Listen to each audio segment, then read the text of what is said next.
record called I'm Gonna Hold On Tight and Don't Let Go. Oh, shucks. Well, I wouldn't stop for $1,000,000. I love you so. I just hold me tight and don't let go. Hold on tight and don't let go. Oh, he's a, oh.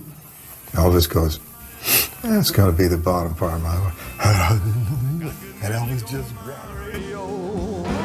Wake up, bud.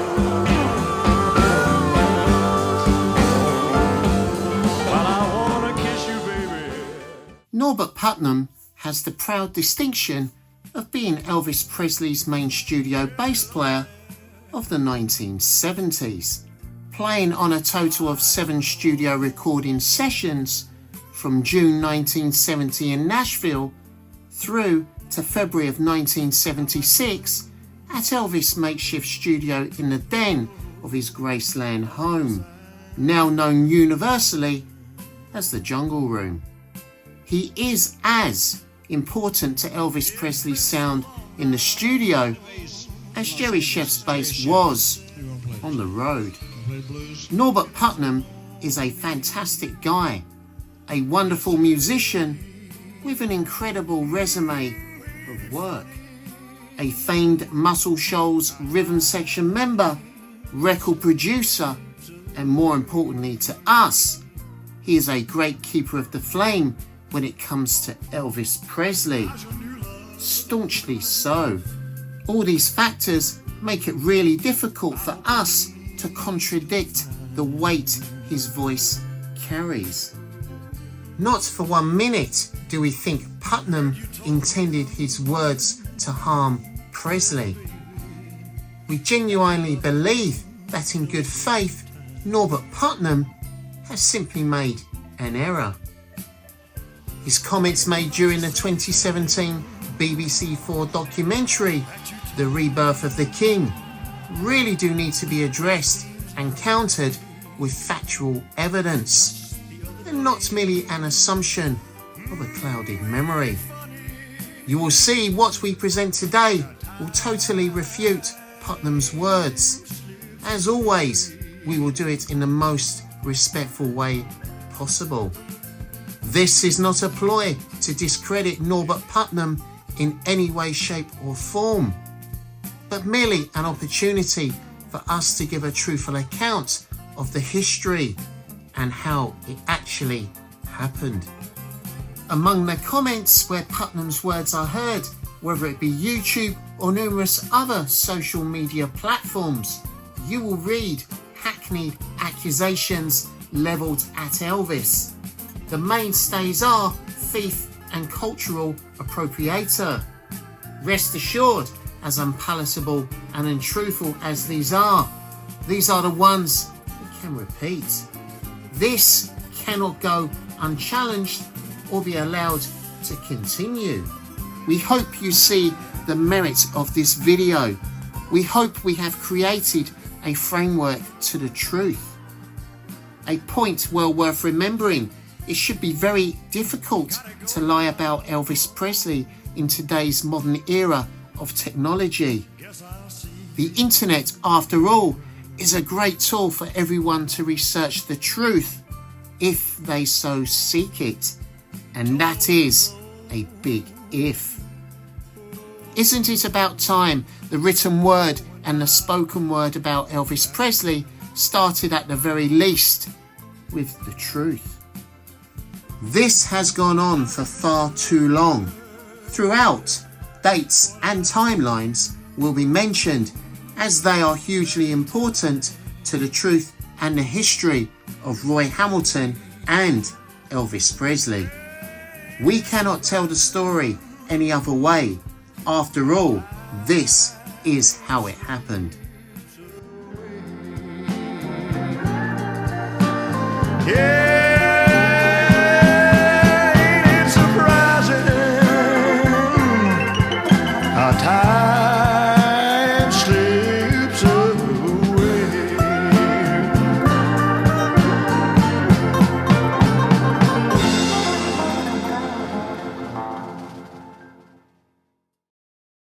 There's a love light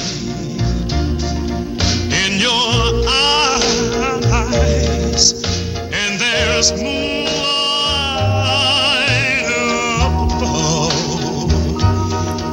It's a perfect night to start our flight down the secret path of love.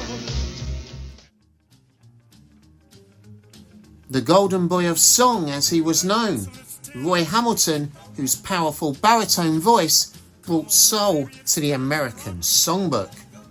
Aided by, as he called it, bringing a spiritualistic quality into the popular vein, recorded the R&B rocker Don't Let Go on December the 2nd, 1957. Feeling's killing me. Oh, shucks. Well, I won't stop for $1,000,000. I love you so. Just hold me tight and don't let go. Thunder, lightning. The song performed very well for Hamilton in 1958, reaching number 2 on the Billboard R&B charts and just missing out on being a top 10 hit on the pop charts, stalling at number 13.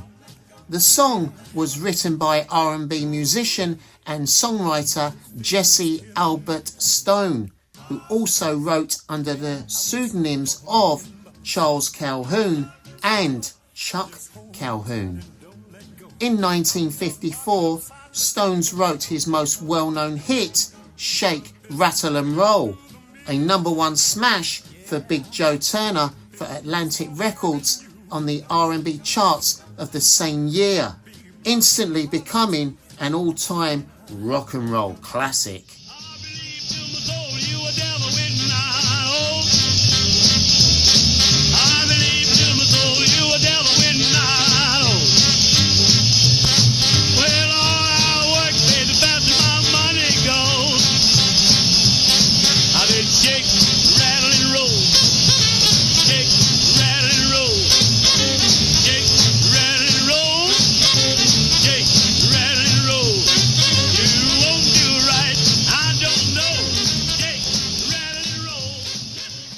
Other artists that would be inspired to cover Shake, Rattle and Roll would include among the many Bill Haley, Elvis Presley and the Beatles.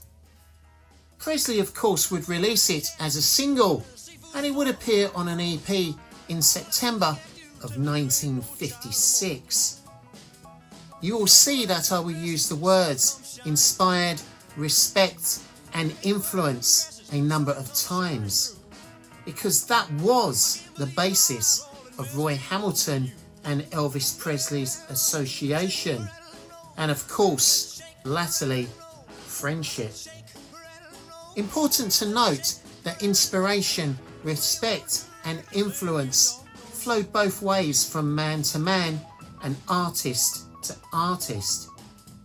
Both men were aspirational within their scope for music, crossing boundaries and climbing barriers in the pursuit of making music that was intrinsically part of their DNA.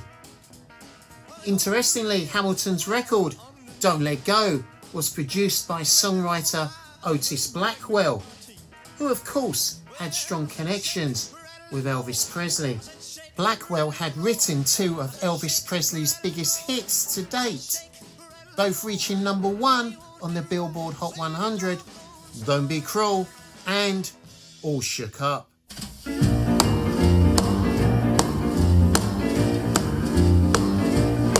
Well, bless my soul, what's wrong with me? I'm itching like a man on a fuzzy tree. My friends say I'm acting wild as a bug. I'm in love, I'm all shook up. Ooh, ooh, yeah, yeah. Hamilton and Blackwell would later appear together in the 1958 Columbia Pictures movie Let's Rock. Here in the UK, it would be known as Keep It Cool. The film would portray Julius LaRosa as crooner Tommy Adane and his attempts to fight off rock and roll. Among the many other musical star turns were Paul Anka, Danny and the Juniors, Della Reese and the Royal Teens. Elvis' friend and DJ Wink Martindale even sang a number called Love Broke Loose. Hamilton would perform the song Here Comes Love, with Otis Blackwell reprising his role once again of producer, this time for the cameras. Indeed, life imitating art. It is Blackwell that can be seen dancing enthusiastically next to Hamilton. In a July 1979 interview with the Times Barrier Express, Blackwell recalled how he came to be involved with the production of the song Don't Let Go. Blackwell. Jesse, the song's writer, had arranged the song a little lower. When I came to the session, Jesse was kind of despondent because Roy couldn't seem to get it the way he wanted it. So I said, let's pick it up. And I told Roy to holler, ah, ah, every time I tapped him on the shoulder. That was the thing at the time. Everyone moaning and groaning. An interesting admission from Otis Blackwell that certainly never made its way into the documentary The Rebirth of the King. Maybe it didn't support the narrative of the documentary.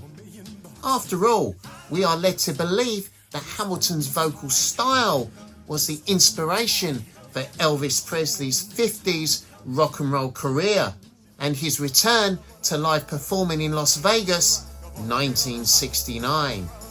Just to re-emphasise, Hamilton cut Don't Let Go December the 2nd, 1957.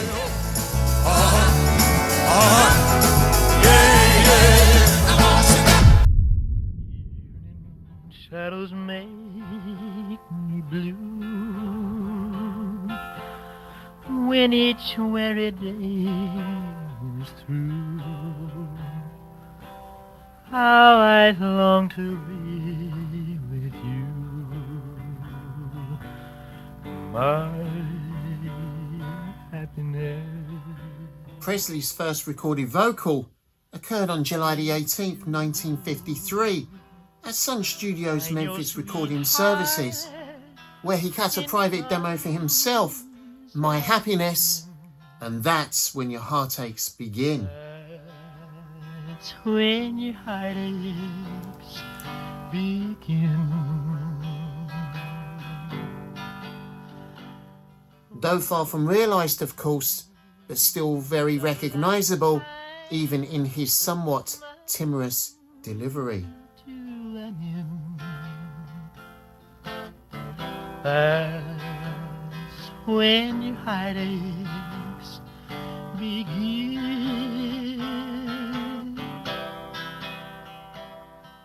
In fact, those elements in his voice were born before any other artist he is accused of stealing from ever came to prominence.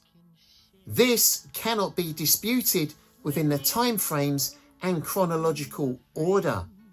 Please don't be fooled into believing otherwise. That's the end of your sweetheart. That's the end of the thing. That's when your heartaches begin. Elvis Presley first picked up a guitar in Tupelo and learned the basic chords. He learned the keys of the piano in Tupelo. He was completely immersed in the sounds of Tupelo, an incredibly rich source to draw from. The sounds of his formative years simply moulded that music that was within. Whether it came from the workers in the fields, the First Assembly of God Church, where he remembered singing as loud as he could and beating time at the age of 3 or 4 years old. I've always liked music. My mother and dad both loved to sing. They tell me that when I was about 3 or 4 years old, I got away from them in church and walked up in front of the choir and started beating time. So I'm acting like it's a dream now. the Black Pentecostal Church, the church revivals, the bluesmen he sat and watched around the Shake Rag area. Childhood friend James Osborne remembers them sitting out front of the porch of the Shake Rag store, watching those black singers. Elvis enthusiastically singing and clapping along. We went places. We went up in Shake Rag, and that was back to the behind you, and we'd walk up in there, and of course some of the blacks and the whites was fighting back in them days, you know. Oh, yeah. And there's a little black boy that I knowed real well, and he said, I'll get y'all up there. And we'd go up there and sit on the porches at the store, the big store, and we'd sit on the porch, and they would play all day long up there. The black singers. Black singers would play and sing all day long. Oh, I bet. And Elvis sat there, and he would just clap his hands and sort of sing along with them, you know. And oh, boy. he got that black music sort of that way, and he got the country music from my brother and from the preacher where he went to church. Now, he helped him some too. The preacher could sing? Yeah, he sung and also played the guitar too. Okay, all right. And he got a lot of music from him. James' brother was local sensation Carvel Lee Osborne, better known as Mississippi Slim, who Elvis loved and wanted to be as famous as from the age of 10 or 11. Mississippi would also let him sing on his radio show Tupelo WELO. Dewey Phillips was not the first to transmit the voice of Elvis Presley. I see in glory when the storm around me rages, blessed of angels, hide thou me, hide thou me. The travelling gospel quartets he was so endlessly fascinated by, listening to the different voices and songs that travelled through the evening air from those front porches. There was no television. It was a place many folks would gather and sing, relive old tales and commune with the Lord through music. Tell me about the early Tupelo days when the statesmen would come to town. How old would Elvis have been at that point? I don't know. He was just a little bright-eyed kid, and they said he never was talkative around people, but he'd come to that record table, you know, where we had our songbooks and pictures and everything. And he'd look at him and say, "How many suits do you have? How many times have you made a recording?" You know, things like that. I mean, he was so inquisitive, his little mind. He had to know what was going on. Elvis Presley's musical education started in Tupelo long before he arrived in Memphis. Tupelo was where he first encountered so many different types of music. The blues, gospel and country were his rock bed, his foundation. It was the beat of his musical heart that ran through his soul. Tupelo would be the cradle where his voice was nurtured, and that must never be forgotten. Sadly, it often is. Memphis would see it blossom, no question, as other influences came into play. But Elvis never forgot his Tupelo roots, and neither should we. We didn't know that was the Elvis that would later move to Memphis and become a star. Until after he had become a star did we know that was the same kid.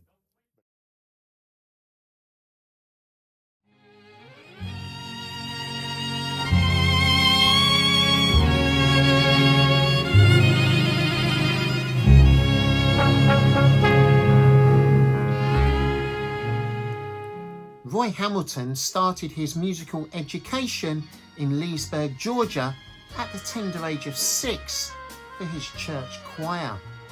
He was a soloist by the age of 14 when his family moved to Jersey City, New Jersey for the Central Baptist Church.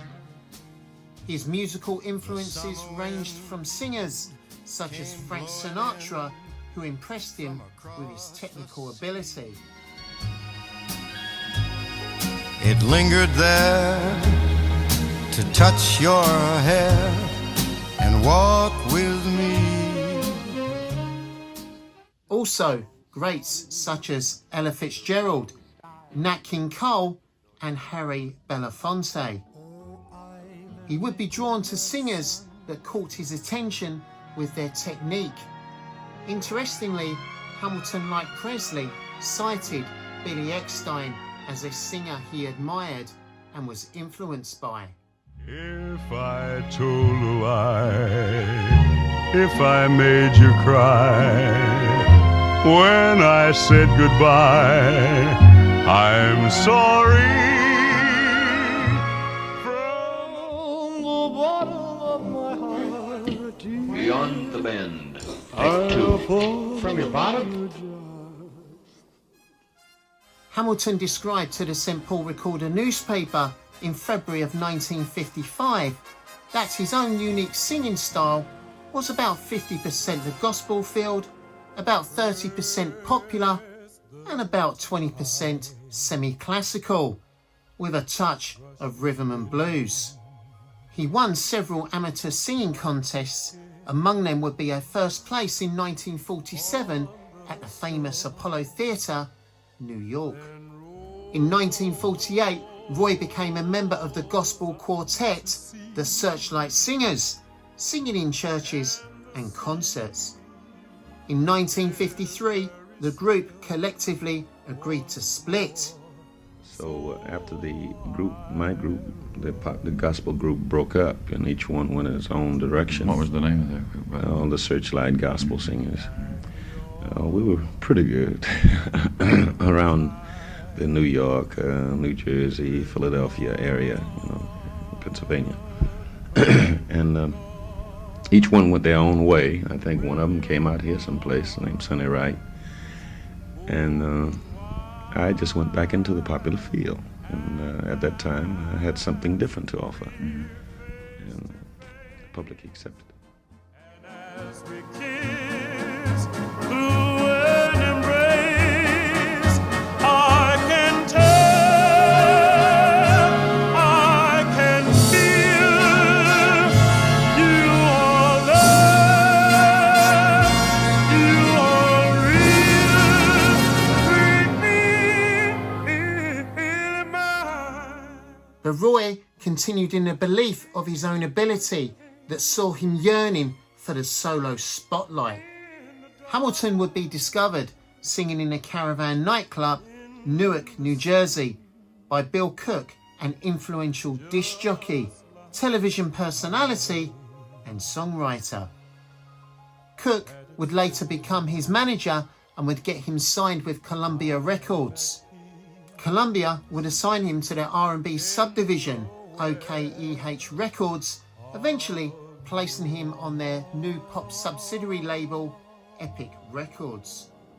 Roy's big break came in November of 1953 when he recorded what would become his signature tune.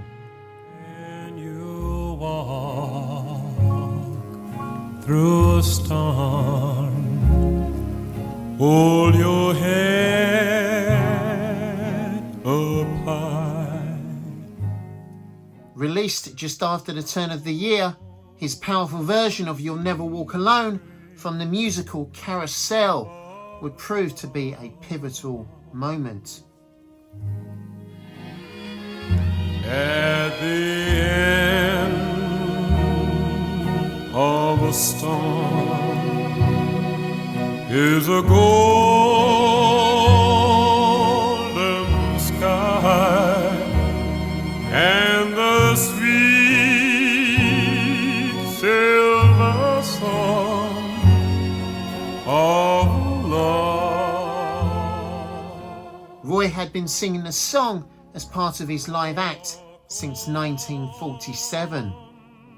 His record rocketed to the top of the R&B charts, impressively staying at the summit for 8 weeks, having sold in excess of 3 million copies.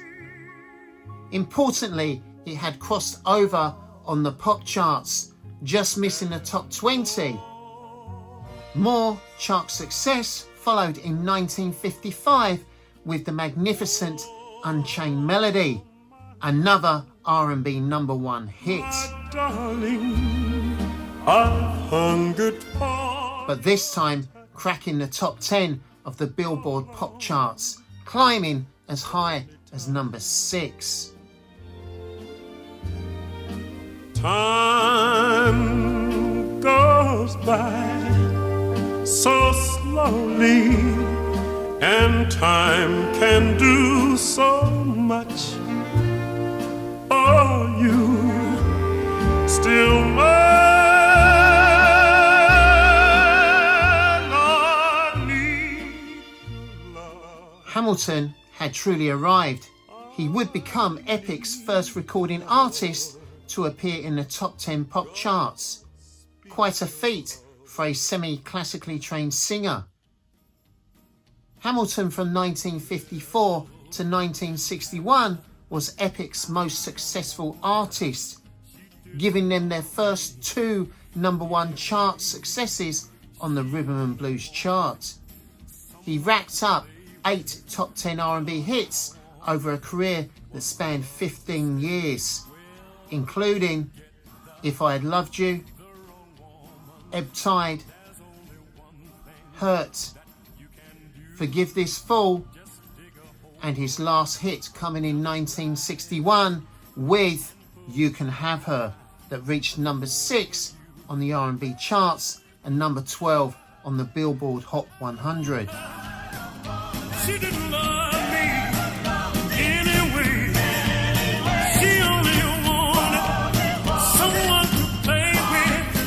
But all I wanted was love to stay. He would release 16 albums in his lifetime, and he would establish himself as the man that helped build the house of Epic Records.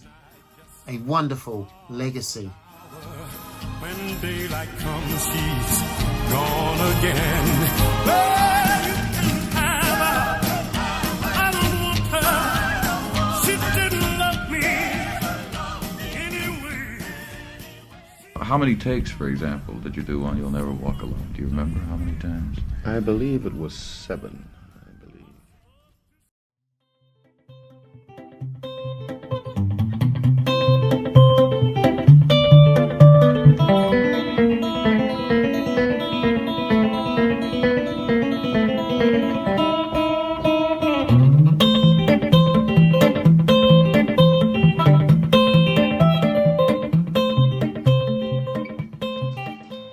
Meanwhile, in Memphis, Elvis Presley was making expressive, exuberant records of his own by the summer of 1954. His confidence was growing as fast as his reputation. His style ever evolving. Elvis and the Blue Moon Boys were making a big noise in the South. Well, now my mama, she done told me, Papa done told me too. Son, that guy you a foolin' with, she ain't no good for you, but that's alright. It's alright. That's alright, now my mama, anyway do. By the end of the year, he had already taken country, pop and R&B songs and injected them with something completely different. A new style was emerging that was very evidently his own. From That's Alright, his first localised hit, driven by a rhythmic energy and beat that centred around Elvis's burgeoning voice, with guitar solos and licks from Scotty Moore and a driving bass from Bill Black, Presley's vision was coming sharply into focus. That trio made one hell of a noise with just 3 instruments. DJ Fontana's drums would later be added for what we now know as fully fledged rock and roll. And at the centre of this music was that voice with all of its inflections, nuances and phrasing. A voice that broke all of the rules of shaping notes and syllables in a unique, mesmerising way. Well, that's because you think you're so pretty, and just because your mama thinks you're hot. Well, just because you think you've got something that no other girl has got. You cause me to spend all of my money. You laughing to call me old Santa Claus.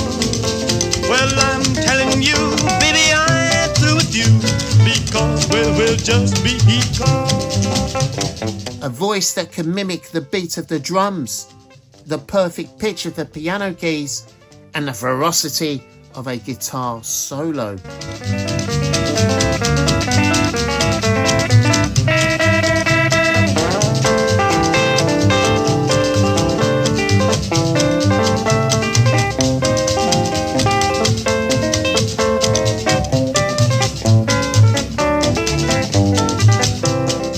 Importantly, the recording studio gave that voice a space to grow and fulfill its very vast potential. Norbert Putnam's comments really do not add up when you factor in some key points. The B-side to That's Alright, Blue Moon of Kentucky, exhibits within the first 14 seconds the bottom part Putnam is describing in Hamilton's Don't Let Go. That was Elvis' singing style some 3.5 years earlier. Blue moon, blue moon, blue moon, keep shining bright.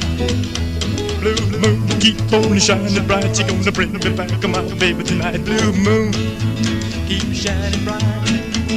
You can see Putnam's comment really doesn't make an awful lot of sense. That bottom part had always been the makeup of his voice, singing on the beat. Those low, sensual, rhythmic tones that rode the melody of the music so well. Presley had always hugely admired bass singers, often bemoaned the fact that God messed up not making him a bass singer. That style embedded in the harmonies of the gospel quartets he so adored.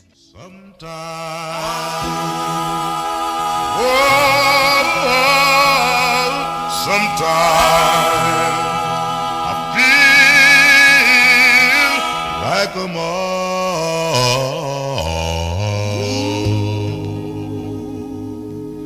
I feel like I'm almost gone. Still I'm alone. Singers like Jimmy Jones of the Harmonizing Four and Big Chief Wetherington of the Statesmen, and of course J.D. Sumner of the Sunshine Boys and then Blackwood Brothers. And that had always been a part of Presley's rich vocal palette and had become the blueprint of his early Sunsides from 1954 to 1955. Songs such as You're a Heartbreaker, I'm Left, You're Right, She's Gone, I Don't Care If the Sun Don't Shine, Just Because, Baby Let's Play House, and Mystery Train.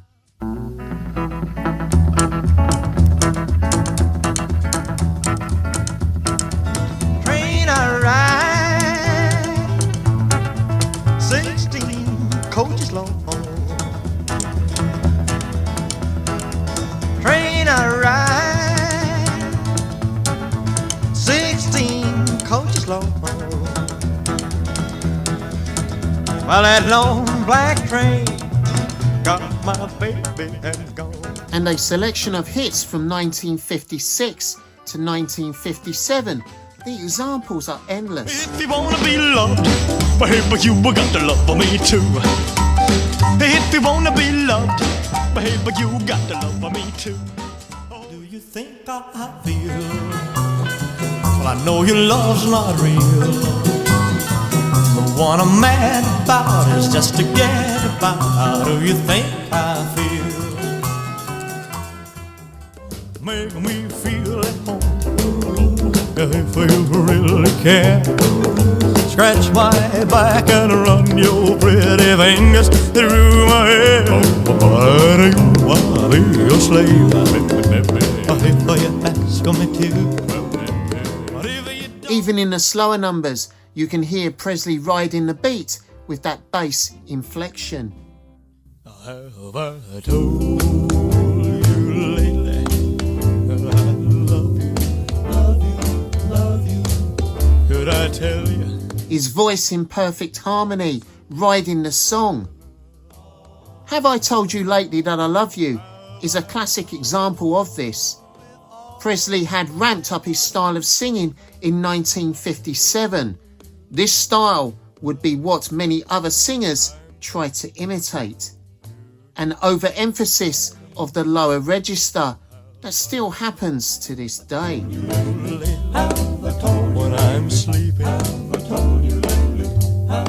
every dream I dream is you.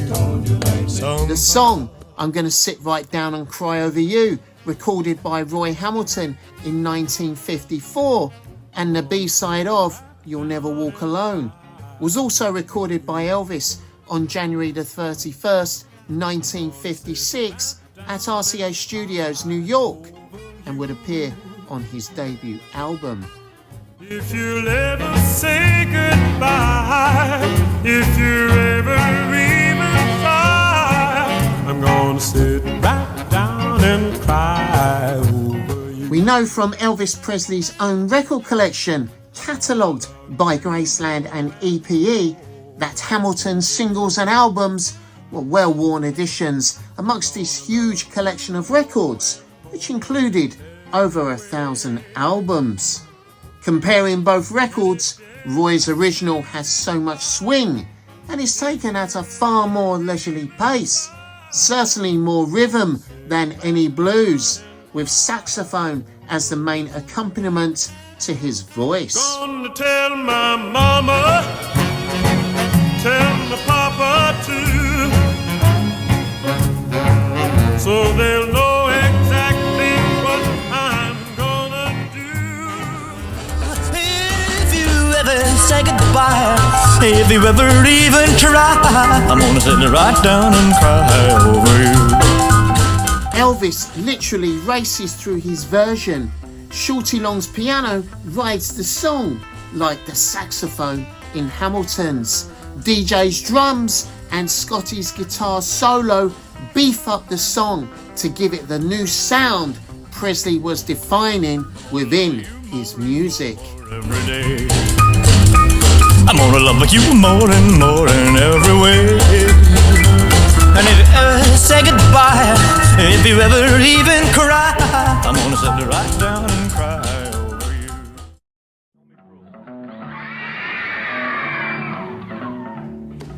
You know I can be found sitting home all alone. If you can't come around, at least please telephone. Don't be cruel to who heart is true. Baby, if I made you mad for something I might have said, please don't forget my past. The future looks bright ahead. Don't be cruel to who heart is true. I don't want no other love, baby, it's just you I'm thinking of. Don't stop thinking of me. Don't make me feel this way. Come on. Otis Blackwell is another artist Presley is somehow accused of stealing his style from. A key point worth noting is that Otis Blackwell's singing style prior to him submitting songs to Hill and Range, Elvis Presley's publishing company, was markedly different from the small snippet that reputedly is the demo of Don't Be Cruel. Baby, if I made you mad for something I might have said, please let's forget the past. The future looks bright ahead. Don't be cruel to a heart that's true. I don't want no other love, Baby, it's just you I'm thinking of. Don't stop thinking of me. Don't make me feel this way. Come on over here and love me. You know what I want you to say. Don't be cruel to a heart that's true.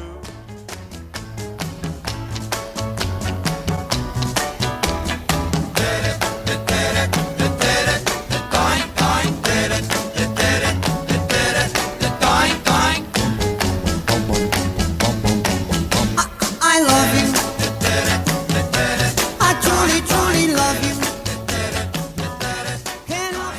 you. Incidentally, Don't Be Cruel was first given to Frankie Valli's group, the Four Lovers, who would become the Four Seasons.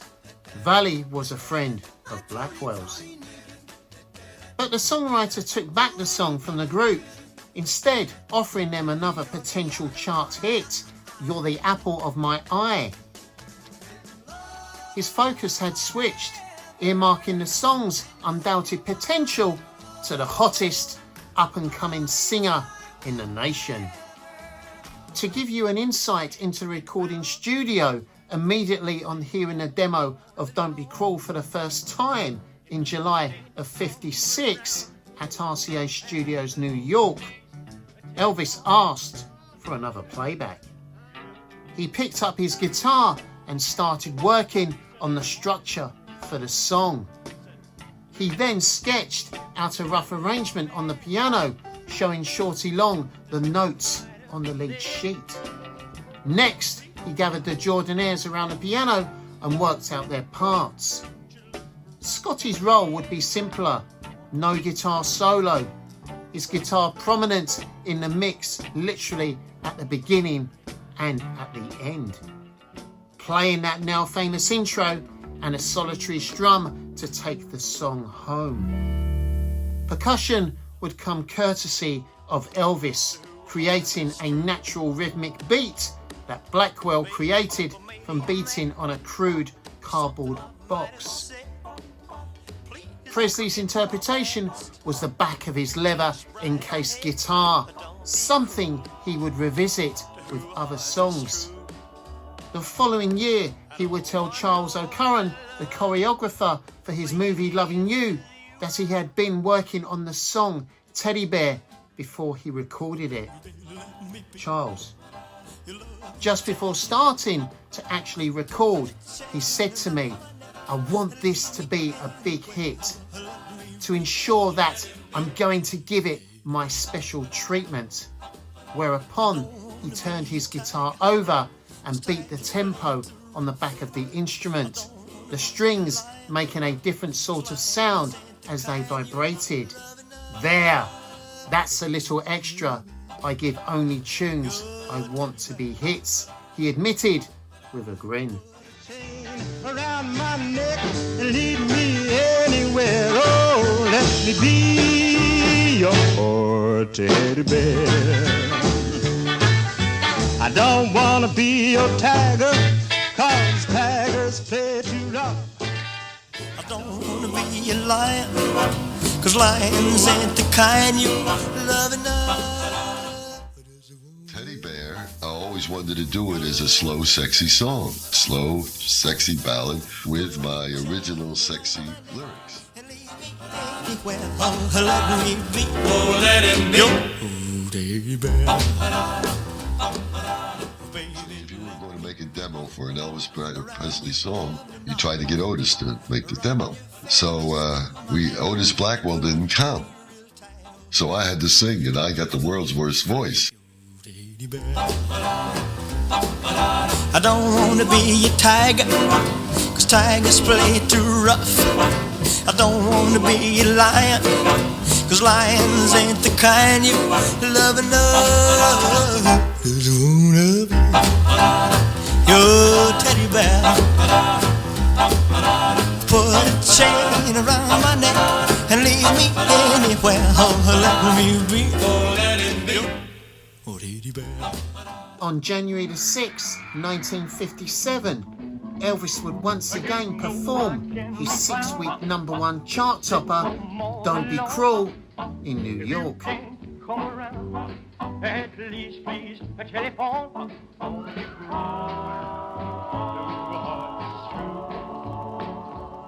Well, baby, for me to your man. Though the song had been honed to perfection as a live number, for this performance, however, the song veers off into another direction. I don't want no other love, baby, it's just you I'm thinking of. Don't make me feel this way. DJ's drums, of course, had long since replaced Elvis' guitar slap.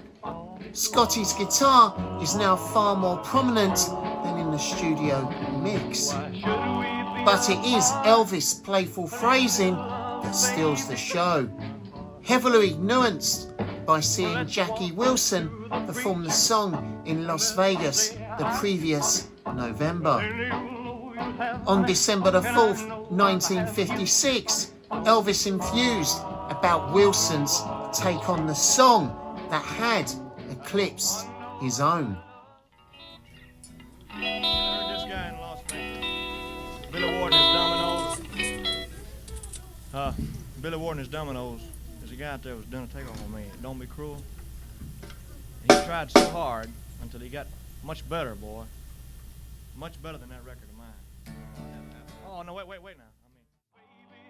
When Sam Phillips first heard Don't Be Cruel on the radio, it almost made him run off the road. Wait a minute, Jesus, he's off and gone, man. That record reveals a fascinating insight into Elvis Presley in the studio and the innovator that he was, and far from the copycat so many want you to believe. Taking a rather crude demo and transforming it into one of the greatest songs.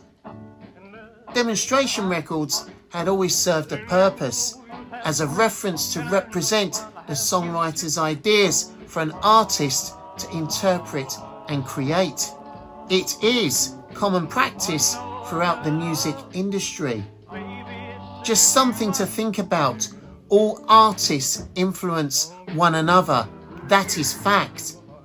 A great singer or song can inspire a generation. The great influential artists create work that serves to inspire. That is their greatness and has been throughout history. I'd like to tell everybody that that they made this the best Christmas that we've ever had. We would like to thank everybody for all the wonderful Christmas presents and Christmas cards and birthday presents that came in. I got exactly 282 teddy bears during the Christmas holidays. We have the walls lined with them. And